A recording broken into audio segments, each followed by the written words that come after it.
Hai, balik lagi di series review tempat kamu bisa nonton tanpa harus buang-buang waktu. Kali ini kita akan membahas series New Zealand berjudul A Remarkable Place to Die. Sebagai informasi, series ini menjelaskan tentang seorang detektif sukses di kota besar minta dipindahkan ke kampung halamannya. Ia ingin menemani ibunya yang kesepian dan hidup dengan tenang. Namun walau kota ini kecil, namun bukan berarti tidak ada pembunuhan. Di setiap episodenya memiliki kasus berbeda, jadi kita akan disuguhkan beberapa kasus. Tanpa berlama-lama, mari kita bahas. Di awal series ini, kita akan berada di sebuah kota di New Zealand. Seorang detektif bernama Anais baru saja sampai di kampung halamannya. Ia pulang ke rumahnya dan disambut ibunya yang bernama Veronica. Anais tidak bilang-bilang akan pulang sehingga ibunya tidak menjemputnya. Anais sebelumnya bertugas di Sydney, namun ia memutuskan untuk dipindahkan ke sini walau turun jabatan. Dari foto terlihat kalau Anais memiliki adik perempuan. Namun sayangnya adik dan juga ayahnya sudah meninggal sehingga sekarang tinggal Anais dan ibunya. Ini salah satu alasan kenapa Anais memilih kembali untuk menemani ibunya. Ada sebuah pintu bertuliskan L yang merupakan kependekan dari kata Lin, nama adik Anais. Anais memeriksa kamar adiknya yang masih terlihat rapih sebagaimana mestinya. Di saat yang sama, Anais ditelepon kepala polisi yang bertanya apa ia sudah sampai. Anais menjawab kalau ia akan ke kantor untuk mengenalkan diri. Di tempat lain, ada sebuah mobil yang terjatuh dari tebing dan langsung membunuh pengendaranya. Polisi langsung dikirim untuk memeriksanya. Poluan ini bernama Hoana dan polisi pria ini bernama Jared dan mereka memeriksa pengendara mobil. Ia tidak membawa dompet sehingga identitas korban belum diketahui. Seorang detektif bernama Simon diberitahu tentang kecelakaan sebelumnya. Simon juga memberitahu kepala polisi yang bernama Sharon. Simon memberitahu kalau korban tidak memiliki kartu identitas dan juga menggunakan mobil curian. Di tempat lain, Anais jalan-jalan dan bertabrakan dengan seseorang. Perempuan ini bernama Maya dan merupakan sahabatnya. Maya adalah pemilik sebuah gym bernama Oasis Club. Kemudian Anais ke kantor polisi. This is Detective Sergeant Mallory. Hi. Sharon mengenalkan Anais pada Simon, Hoana, dan Jared yang kebetulan sedang ada di sana. Sharon dan Anais berteman karena sebelum ke Sydney, Anais ditugaskan di sini. Sharon menegaskan Simon dan Anais untuk menginvestigasi kasus kecelakaan ini. Di malam hari, Maya pulang dan disambut suaminya yang bernama Luke. You will never guess who I just ran into. Anais. Maya memberitahu kalau Anais kembali dan ternyata Luke adalah mantan tunangan Anais sebelum menikah dengan Maya. Di tempat lain, Anais pulang dan makan malam bersama ibunya. So, how was work? Yeah, good. Lama tak bertemu, hubungan Anais dan ibunya terlihat canggung. Keesokan harinya, patologis bernama IHK dan asistennya yang bernama Anjali memeriksa korban kecelakaan. Tentunya, korban memiliki banyak luka namun IHK masih memeriksanya. Kecelakaan terjadi sekitar 24 jam yang lalu. Tak lama kemudian, Anais datang untuk memeriksa. Ternyata IHK dan Anais adalah teman lama. Mereka berbicara di luar sambil mengenang masa lalu. IHK memberitahu kalau kecelakaan terjadi sekitar 24 jam yang lalu. That young man has been dead for at least 3 days. Namun dari hasil pemeriksaannya, korban kecelakaan sudah meninggal setidaknya selama 3 hari. Mereka kembali untuk memeriksa dan di saat yang sama Simon datang. Anais memberitahu kalau kecelakaan ini bisa saja pembunuhan yang ditutupi. Masalahnya, korban belum teridentifikasi dan menggunakan mobil curian. Kemungkinannya, korban bisa mencuri mobil sebelum dibunuh. Atau orang lain mencuri mobil agar membuat korban terlihat meninggal karena kecelakaan. Kemudian, Anais pergi ke rumah pemilik mobil yang dicuri. Saat di sana, ia berpapasan dengan Maya yang baru akan pulang. Perempuan di samping Maya bernama Mari dan merupakan member gym Maya. Anais kesini untuk menemui suami Mari yang bernama Sebastian karena mobil curian ini adalah miliknya. Anais bertanya kapan dan di mana mobilnya dicuri. Sebastian sudah melaporkan kalau mobilnya dicuri. Ia ke sebuah restoran bersama istrinya. Namun karena terlalu mabuk, ia dan istrinya pulang berjalan kaki meninggalkan mobilnya di parkiran restoran. Niatnya, Sebastian akan membawa mobilnya besok, namun ia dipanggil ke dermaga karena masalah bisnisnya. Istrinya tidak bisa membawa mobilnya karena mobil itu manual, sementara Mari hanya bisa menggunakan mobil matic. Sebastian baru menyadari mobilnya menghilang setelah 3 hari dan tidak memiliki petunjuk siapa yang mencurinya. Saat keluar, Anais meminta Simon mengkonfirmasi apa Sebastian memang pergi ke dermaga. Simon juga memberitahu kalau restoran tempat Sebastian dan istrinya makan adalah milik suami Maya. Tentu Anais tahu kalau artinya restoran ini milik Luke. Dari flashback menunjukkan orang yang memutuskan tunangan Luke dan Anais adalah Anais. Setelah kematian ayahnya, Anais sangat terpukul dan memutuskan untuk pindah ke Sydney. Kemudian Anais ke restoran dan bertemu dengan ibunya di sana. Anais ke sini untuk menemui Luke yang kebetulan sedang menemani Veronica. Walau Luke gagal menikahi Anais, namun hubungannya dengan Veronica masihlah baik. Anais mengajak Luke ke parkiran untuk mengkonfirmasi apakah mobil Sebastian memang hilang di sini dan Luke mengiyakannya. Don't see any cameras. Not happened yet. We've only been open a couple of months. Restoran Luke baru buka beberapa bulan sehingga belum memiliki kamera CCTV. Anais tahu jarak rumah Sebastian dan restoran ini sekitar 3 km. Sebastian berkata ia dan istrinya pulang berjalan kaki, namun Anais pikir jarak ini terlalu jauh apalagi malam-malam. Anais kembali ke kantor polisi.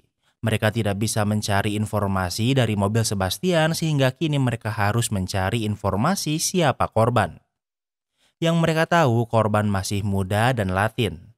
Saat melihat sepatu merah yang dipakai korban, Jared mengingat ada yang melapor pencurian moped yang dilakukan pria bersepatu merah. Moped ini dicuri sekitar 5 hari yang lalu. Anais pikir ini adalah petunjuk sehingga meminta Jared untuk mencari informasi lebih lengkap. Selain itu, Simon pikir korban bukanlah warga lokal sehingga kemungkinannya ia adalah turis. Sehingga ia juga akan memeriksa tempat wisata dan juga penginapan. Orang-orang berpencar untuk mencari informasi namun sejauh ini tidak mendapatkan apapun. Saat di kantor, IHK menelepon Anais. Ia memiliki petunjuk yang mungkin bisa membantu. There's a couple of small marks on the boy's forearms. They're the kind you might get from putting something in the oven. Ia menemukan korban memiliki luka bakar di tangan yang biasa dimiliki jika sering menggunakan oven. Dengan informasi ini, mereka bisa fokus mencari di sekitar restoran. Jika benar, Anais akan mengajak IHK makan malam. Di tempat lain, Jared ke food court mencari informasi di sebuah toko milik pria bernama Alejandro dan Sofia. Bullshit, Alo, those are your sneakers, the ones that got stolen. Alejandro berkata ia tidak tahu sepatu merah ini. Namun Sofia mengingatnya sebagai sepatu Alejandro yang dicuri di sebuah hostel yang sering mengadakan pesta. Anais menemui Alejandro untuk meminta keterangan lebih lanjut. Anais bertanya kenapa Alejandro berbohong dan ia menjawab ia tidak ingin berurusan dengan polisi. Anais melihat tangan Alejandro yang lebam seperti baru berkelahi. Alejandro berkata ia baru berkelahi karena ada yang tidak sopan pada Sofia. Anais meminta Alejandro mengantarnya ke tempat ia kehilangan sepatunya. Pemilik hostel ini bernama George. Ia mengingat ada turis Brazil yang menginap di sini yang bernama Rafael. That's Rafa. He also had a girlfriend. Sofia mengingatnya yang bernama asli Rafa dan ia juga memiliki kekasih bernama Caca. George juga mengingatnya karena pernah melihat Rafa bertengkar dengan kekasihnya. Sofia bisa menemukan foto Rafa dan Caca saat pesta yang diadakan di sini. Anais ingin memeriksa kamera CCTV namun George berkata kalau CCTV-nya rusak. Dengan informasi ini tentu yang selanjutnya dicari adalah Caca kekasih Rafa. Saat malam tiba, George memeriksa laptopnya. Ternyata ia menaruh kamera CCTV di ruang ganti wanita. Ia memiliki banyak video pelanggan wanita yang sedang berganti pakaian. Di tempat lain, Anais pulang dan ibunya marah karena Anais pulang terlambat dan tidak mengabarinya. Anais pikir sebaiknya ia pindah ke kabin daripada tinggal di sini. Ini menunjukkan betapa jauhnya hubungan Anais dengan ibunya. Keesokan harinya, Anais dan Simon kembali menemui Sofia. Anais bertanya apa ia ingat kenapa Rafa dan Caca bertengkar.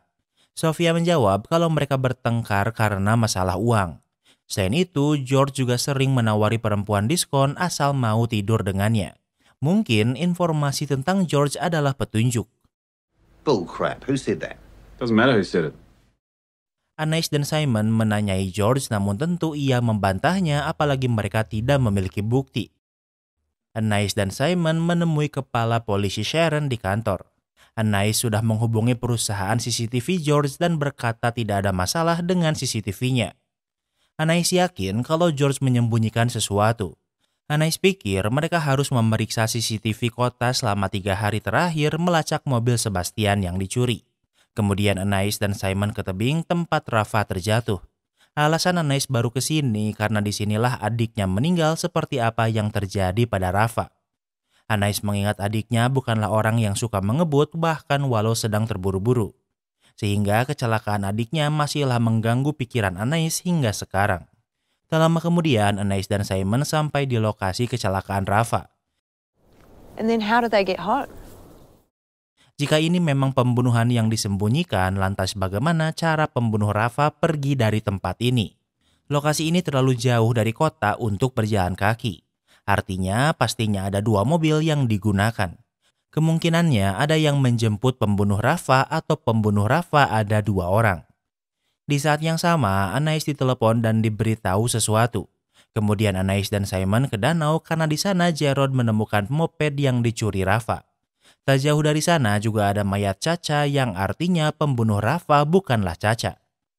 Keesokan harinya saat Anais sampai di kantor polisi sudah ada Sofia dan Alejandro di sana. Sofia memaksa Alejandro memberitahu Anais sesuatu. Anais memberitahu mereka kalau Caca sudah meninggal. Rafa didn't steal my sneakers, okay? I gave them to him. Alejandro mengaku kalau Rafa tidak mencuri sepatunya. Rafa memergoki Alejandro mencuri uang sehingga ia memberi Rafa sepatunya agar ia diam.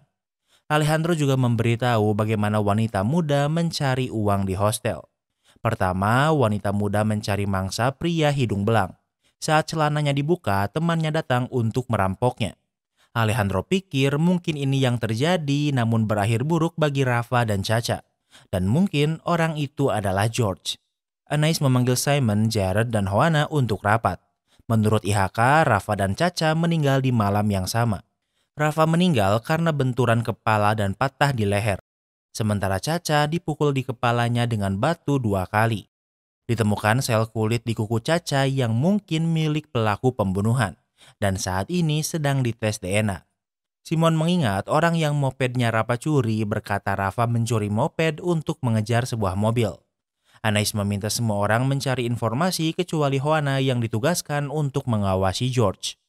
Kemudian Anais kembali ke tempat Sebastian dan Mari untuk meminta keterangan lebih lanjut. Anais menunjukkan foto Rafa dan Caca pada mereka namun mereka berkata tidak mengenalnya. Sebastian dan Mari menjadi defensif dan ingin Anais pergi. Setelah Anais pergi, Mari menampar Sebastian. Anais kembali ke kantor polisi.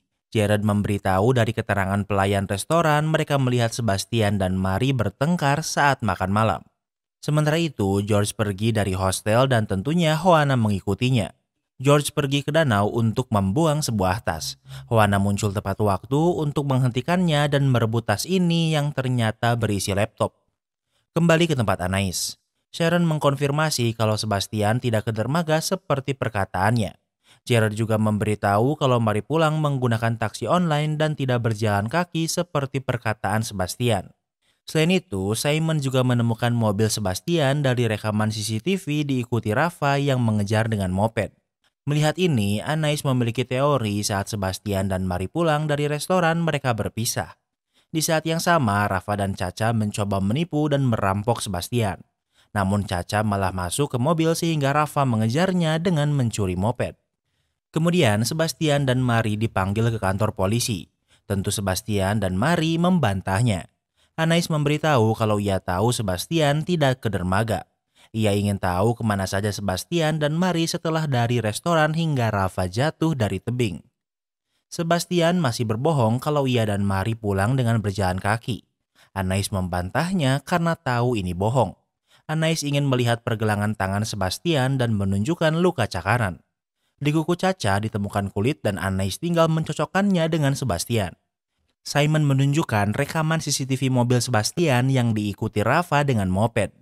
Namun ternyata juga diikuti oleh Mari. Melihat ini, Sebastian meminta Mari untuk tidak berbicara lagi.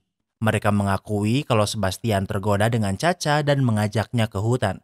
Caca melawan dan karena itulah Sebastian memiliki luka cakaran. Tak lama kemudian, Mari memergoki Sebastian dan memarahinya. Tak lama kemudian, Rafa datang lalu melepaskan Caca dari Mari. Sebastian menyerang Rafa dengan membantingnya ke mobil. Namun yang membunuh Rafa adalah Mari yang menggeprek Rafa dengan pintu mobil. Rafa meninggal dan Caca melihat semua ini. Mari memukul Caca dengan batu 2 kali untuk menghilangkan saksi. Kini sudah jelas kalau yang membunuh Rafa dan Caca adalah Mari. Untuk menghilangkan jejak, mereka mengubur Caca namun tidak sempat mengubur Rafa. Karena itu, mereka menjatuhkan Rafa dari tebing agar terlihat seperti kecelakaan. Sementara George, walau ia tidak berhubungan dengan kematian Rafa dan Caca, namun tentu ia melanggar hukum dengan memasang kamera di ruang ganti perempuan. Di tempat lain, Anais pulang ke rumah ibunya dan ia melihat Luke juga ada di sana. Luke dan Veronica adalah keluarga orang kaya seperti Sebastian dan Mari. I still care about you enough to tell you the truth, okay? Luke berkata kalau apa yang Anais lakukan memiliki impact pada orang di sekelilingnya. Anais tidak mengerti karena yang ia lakukan adalah menangkap seorang pembunuh. Namun Veronica tidak ingin membicarakannya dan memilih pergi. Kemudian Anais pindah ke pondok milik keluarganya karena hubungan dan ibunya terlalu canggung. Di malam hari, Anais membaca berkas investigasi kematian adiknya. Namun ia melihat asap dari tungku bakar. Saat diperiksa, ia menemukan sebuah tas yang disembunyikan di sana. Tas ini berisi beberapa jenis obat-obatan terlarang. Pondok ini biasa digunakan adik Anais sehingga ia pikir mungkin adiknya adalah seorang pecandu. Keesokan harinya, Anais ke rumahnya untuk memeriksa kamar adiknya. Di sini, ia mencari petunjuk apakah adiknya memang pecandu atau bukan. Dari sela-sela buku, Anais menemukan barang terlarang yang sepertinya mengkonfirmasinya. Tak lama kemudian, Veronica baru pulang olahraga. Anais mengajaknya makan di kabin, namun Veronica menghindari kabin dan memilih makan di restoran. Di tempat lain, Jared dipanggil ke tambang emas yang terbengkalai karena pengurus di sana mencium bau aneh. Di dalam terowongan ada sebuah pintu yang dikunci. Kuncinya hilang dari museum sehingga harus dibuka secara paksa. Saat dimasuki, mereka melihat ada tumpukan batu yang sepertinya sebagian dari gua ini runtuh. Namun dari tumpukan batu, mereka menemukan seseorang yang tertimpa dan merupakan asal dari bau di gua ini. Kemudian Anais dipanggil ke lokasi. Sebelum masuk gua, Anais menjatuhkan kantung narkoba yang ia temukan di kamar adiknya sebelumnya. Anais menanyai pria bernama Martin yang merupakan petugas museum sekaligus tour guide tambang emas ini. Itulah kenapa ia bisa mencium bau ada mayat di sana. Anais meminta Martin untuk membawanya ke museum. Simon masih ada di sana dan ia menjadikan narkoba yang Anais sengaja buang menjadi barang bukti. Sementara Anais dan Martin sudah di museum. Mereka bertemu perempuan bernama Janice yang juga petugas museum.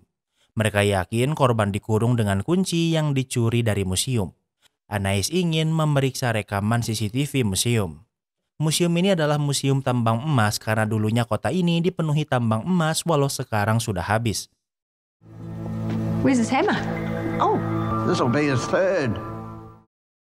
Di sana ada sebuah patung blacksmith namun palu di tangannya menghilang karena memang sering dicuri. Kemudian Anais kembali ke tambang di mana Simon masih ada di sana. Batu yang menimpa korban sudah diangkat dan menunjukkan korban seorang pria tua. Di sini ada sebuah skop yang sepertinya digunakan korban untuk membuat lubang. Namun naasnya banyak batu yang runtuh dan menimpanya. Anais pikir korban mencoba keluar karena pintu keluar dikunci. Artinya korban sengaja disekap di sini. Dari skop ada juga tulisan Mandarin yang terlihat cukup tua. Ujung skopnya juga rusak yang sepertinya korban mencoba menghancurkan rantai namun gagal. Di sana juga ada pakaian korban yang dilipat rapih dan sebotol minuman. Di sana ada dompet dan sebuah kaleng dengan botol yang berisikan emas. Anais ke kantor dan membahas kasus ini. Ternyata korban bernama Sean Connery dan beralamat di luar kota yang artinya mungkin ia adalah turis. Ada yang pernah melihat Sean dan seorang pria. Simon mencari informasi dari hotel dan villa namun tidak bisa menemukan petunjuk. Kemudian Anais menemui IHK untuk memeriksa hasil pemeriksaan Sean. IHK menjelaskan dari hasil pemeriksaan eksternal ditemukan bekas luka di pergelangan tangannya. Artinya, Sean diikat di tambang namun entah bagaimana berhasil terbebas. Di semua bagian tubuhnya juga dipenuhi luka lebam karena tertimpa bebatuan. Namun bebatuan ini tidak membunuh Sean. Dari pattern luka tangannya menunjukkan Sean masih hidup saat tikus memakan tangannya saat ia tertimpa batu. IHK memeriksa organ internal Sean dan tidak menemukan apapun. Artinya, Sean sudah kelaparan bahkan sebelum tertimpa batu. Artinya, yang membunuh Sean adalah internal bleeding dan kelaparan. Namun yang paling aneh adalah ditemukannya sebuah kunci di usus Sean. Keesokan harinya, Anais kembali membahas kasus ini. Anais menceritakan hasil autopsi dan menunjukkan kalau kunci di perut Sean adalah kunci yang bisa membuka gembok pintu tambang. Pertanyaannya, kenapa Sean memakan kunci yang bisa mengeluarkannya dari tempatnya terkurung? Kemudian Anais dan Simon mendapatkan informasi hotel Sean menginap. Petugas hotel mengingat Sean tinggal bersama saudaranya, namun tak ada informasi lain yang mereka dapatkan. Mereka ke museum dan melihat Martin sedang memasang palu di patung blacksmith. Mereka ke sini untuk memeriksa rekaman CCTV. Terlihat kalau Sean dan kakaknya mengunjungi museum. There you go, another bloody Connery. That family's been trouble since the gold rush days. Martin ternyata tahu keluarga Connery. Ternyata dulunya keluarga Connery adalah keluarga penambang emas namun mereka sering membuat masalah. Di tahun 1800-an, pria bernama Liam Connery adalah korban pembunuhan. Ia dibunuh karena dituduh mencuri bongkahan emas yang disebut The Big Rock. Dan ternyata Liam dikubur di kota ini. Anais dan Simon mengunjungi makam Liam di pemakaman umum. Liam meninggal di tahun 1868. Anais menyadari ada tanah yang terlihat baru digali. Anais memeriksanya dan menemukan sebuah kaleng yang berisi 2 gigi emas. Anais pikir kalau kasus kematian Sean berhubungan dengan kasus pembunuhan Liam di masa lalu. Ia ingin yang lain memeriksa data tentang kasus Liam. Juana menemukan data kalau ternyata justru Liam menuduh pria bernama Ed Templeton mencuri emas miliknya dan bukan sebaliknya. Alasan kenapa tidak ada persidangan karena Liam dibunuh. Di malam hari, Anais makan malam bersama IHK karena sepertinya mereka cocok. Mereka berbicara sebentar dan tak lama kemudian Luke menemui mereka. Luke kesini hanya untuk menyapa sebentar kemudian pergi. IHK dan Anais melanjutkan pembicaraan mereka dan awalnya semua berjalan lancar hingga Anais membicarakan kematian adiknya. Saat adik Anais kecelakaan, IHK belum menjadi patologis sehingga bukan ia yang melakukan autopsi.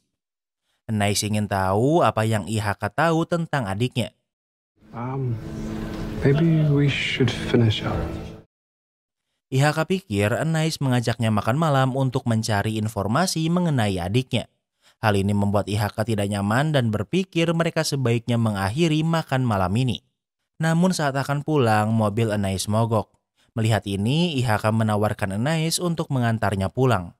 Di saat yang sama, Anais ditelepon Juana. Janice memberitahu kalau ternyata keluarga Templeton dituduh membunuh Liam Connery.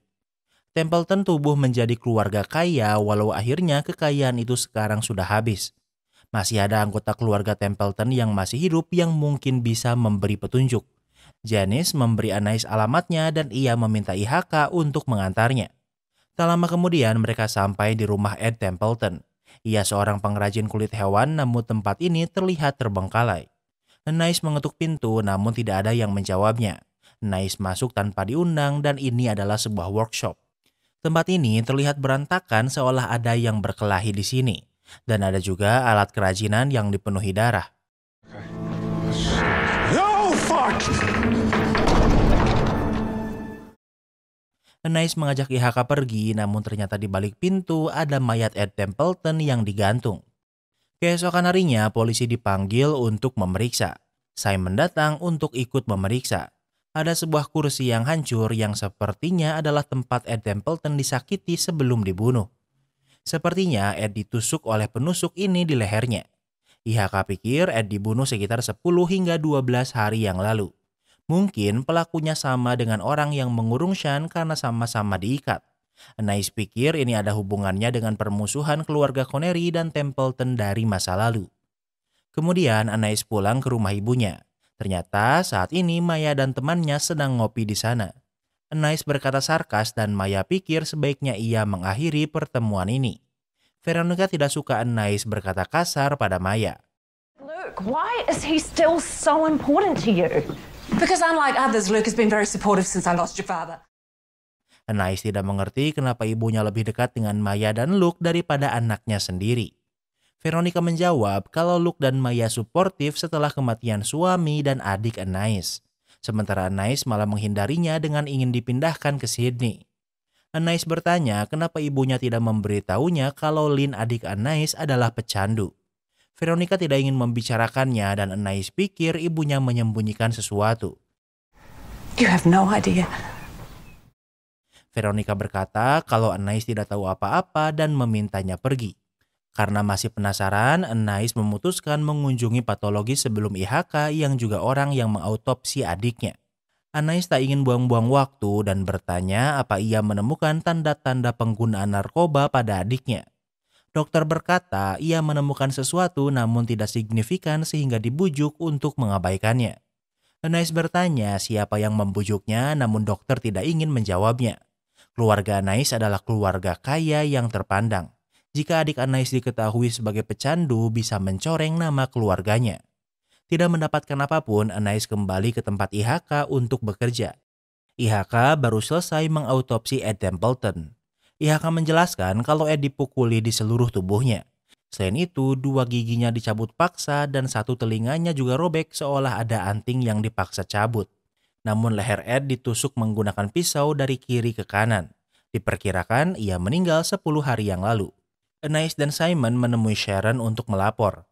Anais pikir pembunuhan ini berhubungan dengan perselisihan keluarga Connery dan Templeton. Ed Templeton lebih dulu meninggal sebelum Sean dikurung di tambang emas. Ed memiliki saudara tiri bernama Nathan. Mungkin Sean membunuh Ed kemudian Nathan membalas dendam dengan membunuh Sean. Di tempat lain, Jared sedang memasang foto kakak Sean, Michael, di mading kota. Ada seorang perawat yang mengenali Michael karena sekarang sedang dirawat di rumah sakit. Anais dan Simon pergi ke rumah sakit. Perawat memberitahu Michael ditemukan pingsan di sebuah villa. Tubuhnya dipenuhi luka dan juga ada luka seperti tusukan. Anais mengingat penusuk yang ada di workshop Ed Templeton. Artinya darah di penusuk ini adalah darah Michael karena berdasarkan keterangan IHK, Ed ditusuk dengan pisau. Lukanya infeksi dan itulah kenapa Michael pingsan dan sakit. Anais memasuki ruangan Michael yang sedang beristirahat. Michael berkata kalau ia dipukuli saat pulang dari bar dan tidak tahu siapa penyerangnya sehingga tidak melaporkannya. I'm sorry to inform you, your brother is dead. Anais memberitahu kalau Sean sudah meninggal. Mendengar ini, Michael terkejut dan menjadi panik. Michael menjelaskan ia dan Sean ke sini untuk memeriksa sejarah keluarganya. Anais memanggil Jared untuk menjaga Michael agar tetap di sini karena ia akan memeriksa villa Michael ditemukan pingsan. Anais dan Juana pergi ke tempat terakhir Michael dan Sean sewa. Mereka mencari petunjuk dan menemukan 2 set pakaian milik Michael dan Sean. Mereka menemukan sebuah handuk yang dipenuhi darah. Anais juga menemukan ponsel milik Michael yang dikunci. Ia mencoba tanggal pembunuhan Liam dan ternyata berhasil. Ia menemukan Michael menelepon Sean berkali-kali. Selain itu, Anais juga menemukan anting milik Ed Templeton. Kini Anais yakin kalau Michael adalah pembunuh Ed Templeton. Sementara di rumah sakit, Michael mencoba melarikan diri dan Jared mencoba menghentikannya.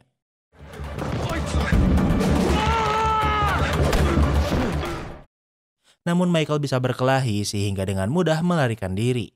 Anais diberitahu dan sepertinya Michael akan menargetkan Nathan Templeton sebagai target selanjutnya. Anais ditemani Simon ke rumah Nathan dan menemukan mobil milik Michael. Di sana mereka melihat Michael yang sudah menyekap Nathan. Just like your brother, I killed him slow. Ini semua adalah balas dendam atas pembunuhan Liam Connery oleh keluarga Templeton di tahun 1800-an. Anais merekam semua ini dan Michael mengakui kalau ia sudah membunuh Ed. Anais muncul untuk menghentikan Michael. Untungnya Anais tidak sendiri sehingga Michael tidak melakukan apapun. Namun Michael berhasil melarikan diri dan menggunakan mobilnya. Namun sebelum bisa pergi jauh, ia malah menabrak mobil Simon. Keesokan harinya, Michael dibawa lagi ke rumah sakit dan tentunya akan dipenjara. Michael mengakui kalau ia adalah yang membunuh Ed namun tidak dengan Sean. Ternyata Sean tidak tahu rencana Michael. Michael mengurung Sean di tambang dan juga mengikatnya. Namun Michael tidak berencana untuk membunuh Sean. Ia memaksa Sean memakan kunci gemboknya. Sehingga setelah beberapa hari Sean akan pup dan kunci itu bisa ia gunakan untuk melarikan diri. Namun sepertinya kunci ini terjebak di usus Sean cukup lama sehingga tidak bisa membebaskan diri. Sean mencari jalan lain namun akhirnya ia malah tertimpa bebatuan. Rencana Michael adalah untuk membunuh Ed dan Nathan saat Sean masih dikurung. Namun karena luka tusukan Ed membuat Nathan terinfeksi dan dirawat di rumah sakit. Nathan kembali ke tambang namun Sean sudah meninggal. Dan dengan begitu kasus kedua pun terpecahkan. Saat di perjalanan pulang, Simon memberitahu kalau dari plastik narkoba yang dijatuhkan Anais ditemukan 2 sidik jari. Yang satu milik perempuan yang tidak dikenali dan yang satu lagi adalah milik pria bernama Alan. Alan sedang dipenjara karena merupakan pembunuh ayah Anais. Beberapa minggu kemudian ada 2 orang yang sedang camping di bukit.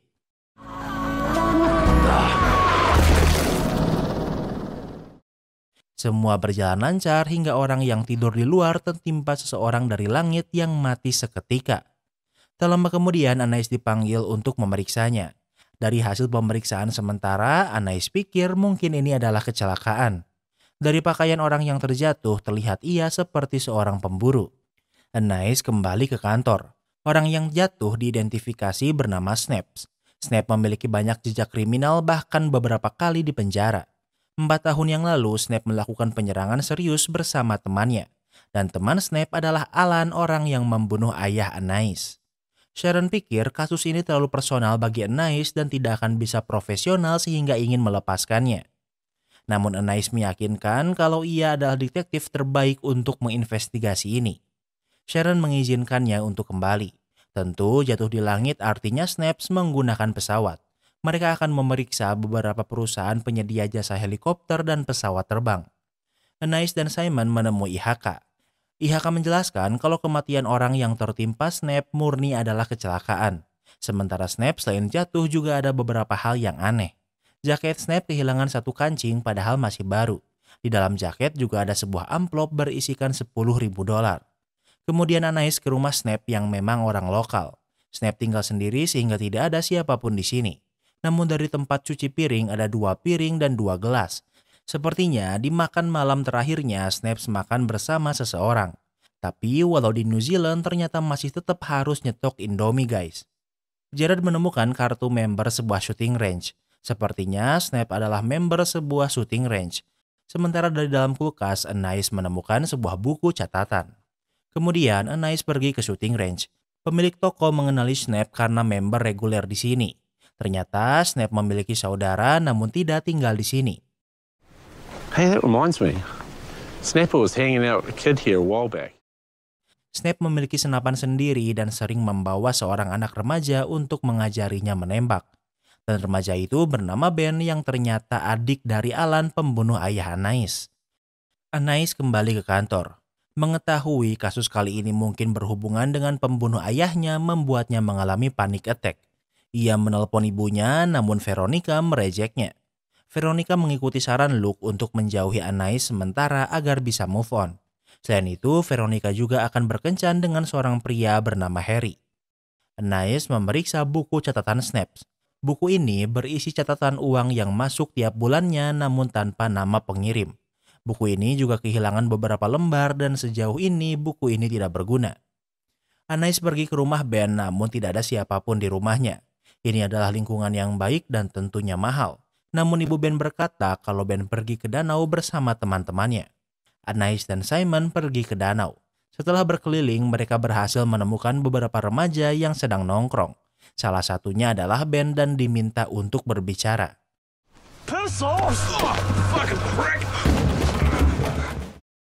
Namun Ben malah melarikan diri, namun untungnya Simon bisa menangkapnya. Ben akan dibawa ke kantor polisi karena mendorong polisi dan mencoba melarikan diri. Anais pikir memperlakukan Ben seperti ini akan membuatnya semakin sulit memberi informasi. Simon membawa Ben ke kantor polisi. Di saat yang sama, Luke, Maya, Veronica, dan Harry sampai untuk makan malam di sini. Anais bertanya kenapa ia mereject teleponnya. Veronica menjawab kalau ia pikir sebaiknya mereka tidak saling bertemu dulu agar bisa tenang. Namun hal ini tidak berarti Veronica tidak menyayangi Anais. Kemudian Anais menanyai Ben di kantor polisi. Anais bertanya apa hubungannya dengan Snape, namun Ben tidak ingin menjawabnya. Doug Snipes is dead, Ben. Anais memberitahu kalau Snape sudah meninggal. Mendengar ini, Ben memberitahu kalau Snape berhubungan dengan orang asing yang memiliki nama seperti orang Rusia. Kemudian Anais pergi ke tempat penyewaan helikopter milik pria bernama Ivanovich. Anais bertanya apa ia tahu Snape dan Ben, namun ia membantahnya. Simon menunjukkan rekaman CCTV kalau Ivanovich menemui mereka di sebuah bar dan kini ia mengakui namun tidak mengingat nama mereka. Anais ingin memeriksa kantor dan helikopternya, namun ia meminta Anais untuk membawa surat perintah resmi. Keesokan harinya, Joanna menemukan senapan di sekitar Snape terjatuh. It's registered to Alan Souter. Namun setelah diperiksa, senapan ini tidak terregistrasi atas nama Snape namun atas nama Alan. Anais kembali mengalami panik attack karena semuanya terhubung pada pembunuh ayahnya. Keesokan harinya, setelah mendapatkan surat perintah, kepolisian menyita barang-barang milik Ivanovich. Namun Anais tidak memiliki surat untuk memeriksa helikopternya. Dari daftar pelanggan, Anais menemukan kalau Luke adalah pelanggan Ivanovich. Kemudian Anais ke restoran, Luke dan ibunya juga ada di sini. Anais ke sini untuk berbicara dengan Luke. Anais bertanya apa Luke dan Maya adalah pelanggan reguler Ivanovich dan Luke mengiyakannya. Luke menyewanya untuk berpergian keluar kota dengan cepat mengingat Luke adalah bisnismen. Luke juga menggambarkan Ivanovich sebagai orang yang kasar namun profesional. Kemudian Anais menemui Ben di rumahnya. Ternyata senapan yang dibawa Snape adalah milik Ben karena kakaknya memberinya senapan ini padanya saat ia di penjara. Anais bertanya apa Ben pernah mendengar nama Luke, namun ia membantahnya. Anais kembali ke kantor dan Simon menemukan sesuatu. Ia menemukan satu penumpang yang menyewa Ivanovich setiap 2 bulan dengan tujuan yang sama, yaitu ke penjara untuk mengunjungi Alan. Keesokan harinya, Anais ditelepon Simon karena semalam Ivanovich ditemukan tewas karena helikopternya crash. Namun Anais pikir kalau ini bukanlah kecelakaan. Anais pikir yang membunuh Snape adalah Ivanovich yang menjatuhkannya dari helikopter. Anais tahu kalau Ivanovich secara reguler mengantar Snape mengunjungi Alan, dan keesokan harinya Ivanovich dibunuh. Anais pikir yang membunuh Ivanovich dan Snape adalah orang yang sama yang membayar Alan untuk tetap diam. Anais meminta Sharon memberinya izin untuk berbicara dengan Alan. Sharon pikir ini berlebihan karena tidak mungkin Anais bisa objektif berbicara dengan pembunuh ayahnya. Simon membantu dengan berkata kalau ia yang akan menginterogasi Alan.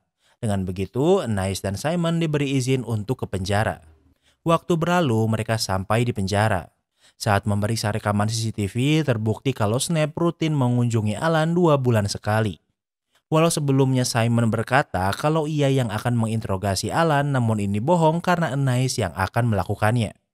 Alan mengingat Anais sebagai orang yang ditugaskan menyelidiki kasusnya sebelum diganti detektif lain. Alan terus bermain dengan pikiran Anais untuk membuatnya panik. You know exactly who I am, so I would be really fucking careful if I were you. Namun Anais sudah membulatkan tekadnya. Anais tahu Snape mengunjunginya untuk mengurus kenyamanan Alan di sini. Selain itu, rumah yang ditinggali Ben dan ibunya juga berada di lingkungan yang baik. Lifestyle mereka juga baik padahal ibu Ben dan Alan tidak memiliki pekerjaan. Anais tahu kalau ada yang membiayai kebutuhan Alan dan Snape selama ini asal mereka tetap diam. Namun masalahnya orang yang membayar mereka sudah muak. Ia menganggap Snape sebagai ancaman sehingga membunuhnya. Ivanovich juga tahu tentang Snape sehingga ia juga dibunuh. Orang terakhir yang tahu segalanya adalah Alan. Artinya Alan juga akan disingkirkan atau ia bisa memberitahu segalanya sekarang. Namun Alan memilih untuk tetap diam. Alasan Alan ditangkap adalah karena memproduksi narkoba. Namun hanya Alan yang ditangkap, namun Anais yakin kalau Snape juga melakukan hal yang sama. Dan orang yang menyingkirkan mereka adalah orang yang membiayai pabrik narkoba ini. Kemudian Anais kembali dan Joanna dan Jared menemuinya. Joanna memberitahu kalau Ivanovich terbang karena ia harus menjemput seseorang di kota lain. Tentu Ivanovich tidak melakukannya karena kecelakaan. Namun yang menarik adalah yang memesannya adalah Maya untuk menjemput temannya ke sini. Kemudian Anais mengajak Maya untuk bertemu. Dulunya, Maya dan Anais adalah sahabat sebelum menjadi canggung seperti sekarang. I ended things with Luke because he consistently refused to be honest with me. Anais berkata kalau ia mengkhawatirkan Maya, namun Maya hanya bingung. Anais menjelaskan alasan ia memutuskan pertunangannya dengan Luke karena Luke sering berbohong padanya. Anais pikir Maya juga mengalami hal yang sama, namun Maya membantahnya. Anais bertanya apa Maya memesan Ivanovich untuk temannya, namun Maya menjadi defensif dan tidak ingin menjawabnya. Anais kembali ke kantor. Simon memberitahu kalau kecelakaan helikopter Ivanovich dikarenakan engine failure, karena bensinnya terkontaminasi. Selain itu, di helikopter ditemukan kancing dari jaket Snap yang artinya Snap dijatuhkan dari helikopter yang sama. Anais pikir orang yang membunuh Snap adalah Ivanovich dengan cara mendorongnya. Sementara yang membunuh Ivanovich melakukannya dengan mengkontaminasi bahan bakarnya agar crash. Kemudian Anais ke rumah Luke untuk berbicara dengannya. Namun ternyata di sana juga sudah ada Sharon. Luke memberikan keluhan resmi dan menganggap Anais melakukan harassment padanya dan Maya. Anais berkata kalau ia sudah memiliki semua bukti dan akan memeriksa bahan bakar helikopter besok pagi. Anais pikir Luke memancing Snap dengan uang $10.000 dan membayar Ivanovich untuk membunuhnya. Namun Luke membantah, namun Anais tidak memiliki bukti apapun. Sementara itu, Simon, Joanna, dan Jared ditempatkan di lokasi persediaan bahan bakar helikopter. Anais sengaja berkata kalau ia akan memeriksa bahan bakar helikopter besok pagi di depan Luke untuk memancingnya. Artinya, jika pelakunya memang Luke, maka Luke akan membawa bahan bakar itu malam ini. Saat malam tiba, sesuai dugaan ada sebuah mobil pick-up yang datang. Police! Don't move! Do not move! Stay where you are! Seorang pria ingin membawa drum bahan bakar, namun Simon dan yang lainnya muncul untuk menangkapnya. Namun pria ini bukan Luke, melainkan Len yang merupakan kembaran Snap. Keesokan harinya, Anais ke kantor dan menemui Len. Len berkata ia mengakui ia membunuh Ivanovich karena Ivanovich membunuh Snap. Anais pikir ini bohong karena ia tahu Len disuruh Luke, namun ia tidak ingin berbicara apa-apa, namun mengaku kalau ia yang membunuh Ivanovich. Kemudian Anais dipanggil ke ruangan Sharon. Sharon marah karena Anais tidak memiliki bukti kuat namun berani menuduh Luke. Anais sangat yakin kalau Luke berhubungan dengan masalah ini, namun ia belum bisa membuktikannya. Secara formal, Sharon ingin Anais fokus di kasus ini. Namun secara informal, ia juga ingin Anais untuk mengikuti instingnya namun lakukan dengan hati-hati. Waktu berlalu di suatu malam, Luke, Maya, Veronica, dan Harry sedang makan malam bersama.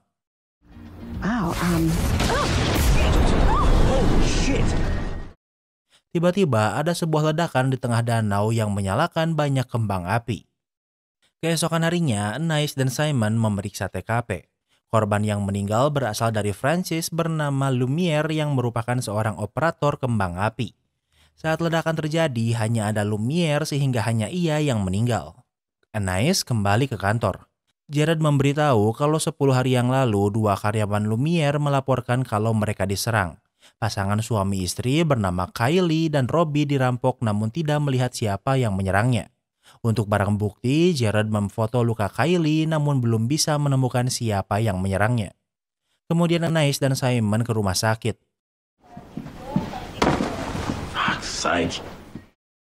Mereka menabrak pria bernama Fingers yang juga merupakan operator kembang api. Mereka menemui pria bernama Jim yang merupakan tangan kanan Lumiere.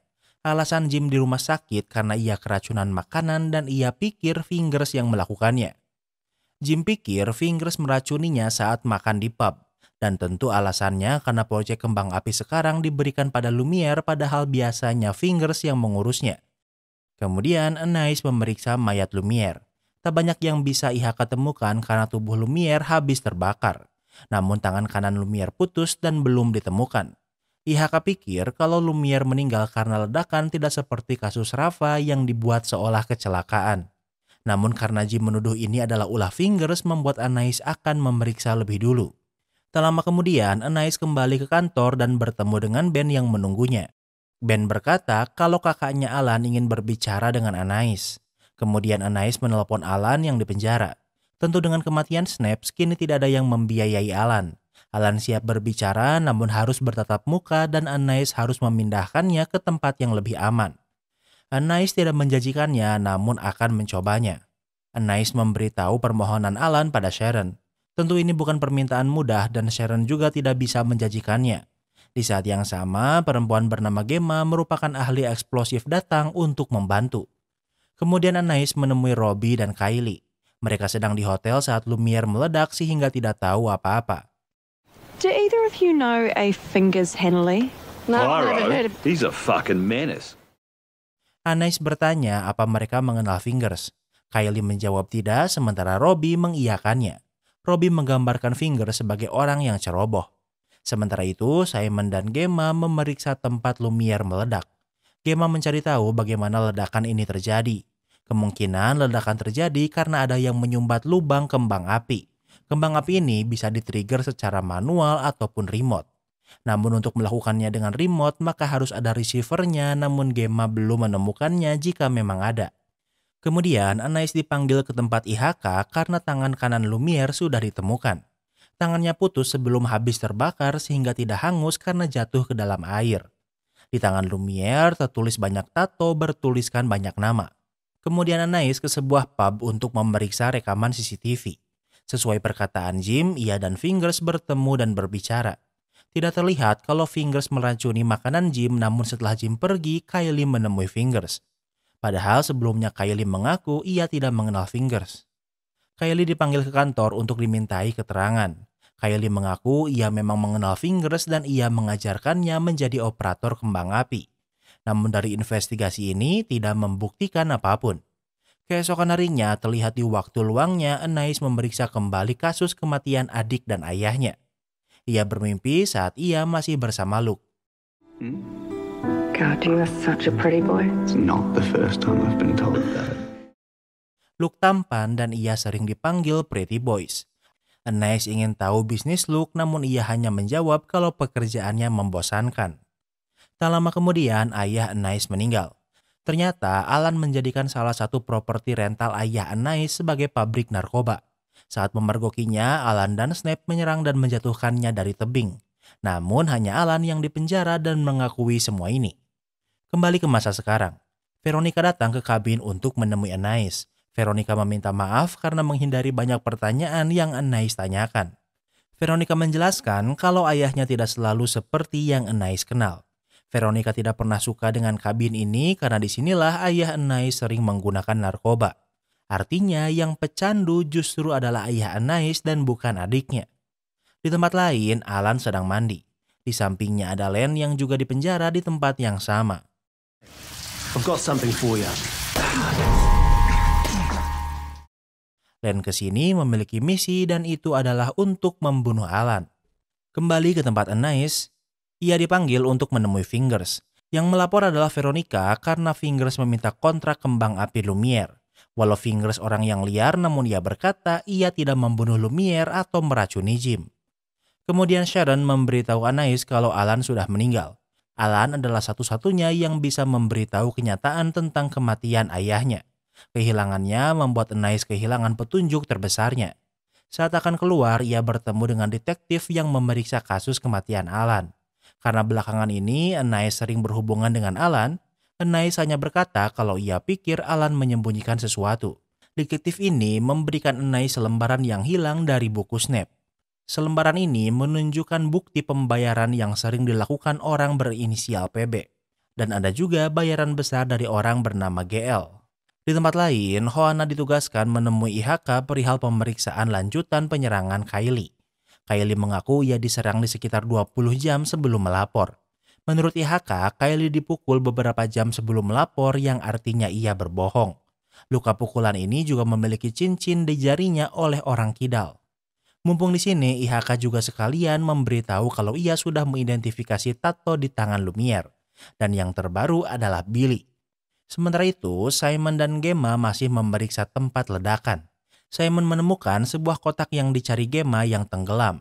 Hal ini bisa membuktikan apakah kembang api diaktifkan secara remote atau tidak. Di tempat lain, Anais menemui Veronica di kantornya. Anais memberitahu kalau Alan sudah meninggal. Anais pikir ibunya dalam bahaya karena mungkin hal ini berurusan dengan ayah Anais. Di saat yang sama, ada kekacauan antara Fingers dan anak buah Lumiere. Mereka dibawa ke kantor polisi atas keributan ini. Di sana Harry menemui Anais dan mengenalkan diri. Kemudian Anais ke rumah Ben. Ben sedang sedih karena baru diberitahu tentang kematian kakaknya. Ben pikir kakaknya meninggal karena ulah Anais. Anais membantah dan memberitahu kalau justru Alan lah yang membunuh ayahnya.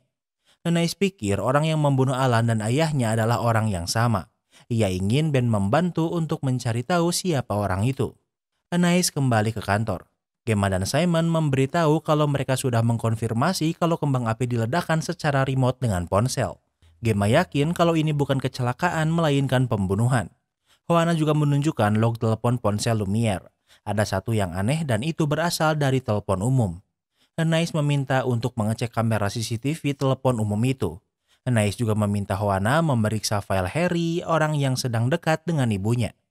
Kemudian Anais dan Simon menemui Sharon. Pertama, Anais membahas laporan palsu Kylie yang berkata ia diserang 3 remaja. Kylie dipukul orang kidal bercincin. Jim bertangan kanan, begitupun dengan Finger, sementara Robbie suami Kylie kidal dan juga memakai cincin. Anais pikir Robbie mengetahui Kylie berselingkuh dengan Lumiere sehingga memukulnya. Mereka melapor polisi seolah dirampok agar terlihat memiliki alibi. Kylie dipanggil untuk memastikan teori ini. Kylie ditanya apa Robbie yang memukulnya dan apa alasannya. Kylie mengaku kalau ia berselingkuh dengan Lumiere namun Robbie tidak membunuh Lumiere. Saat keluar kantor, Anais melihat Luke yang menatapnya sambil menakutkan. Anais menjadi khawatir pada ibunya sehingga memeriksanya. Namun ia terlambat karena Luke dan Harry sudah ada di sana. Anais ingin bicara berdua dengan Veronica sehingga Harry pergi namun Luke tidak ingin pergi. Anais memandang Luke sebagai ancaman namun tentu tidak bisa mengatakannya. Saat Luke menjauh, Anais mengajak ibunya pindah ke kabin namun ibunya menolak. Di saat yang sama, Anais dipanggil ke kantor. Sebelum masuk, ia menelepon Ben. Ternyata Ben dan Anais memiliki rencana yang belum dijelaskan apa. Di kantor, Simon menunjukkan rekaman CCTV telepon umum dan yang menelepon Lumiere di hari ledakan adalah Fingers. Kemudian Jared menemui Anais. Sebelumnya, ia diperintah untuk mencari tato artis yang baru digunakan Lumiere. Jared berhasil menemukannya dan tato terbaru yang Lumiere buat adalah Billy.